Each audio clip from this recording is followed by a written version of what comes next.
हर किसी से गुरेज क्या मतलब, हर किसी से गुरेज क्या मतलब, आजकल किस हवा में होते हो।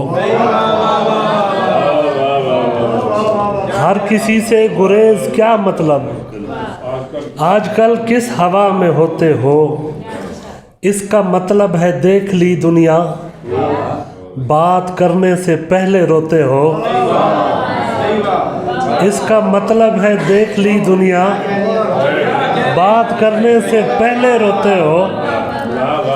इसका मतलब है देख ली दुनिया, बात करने से पहले रोते हो।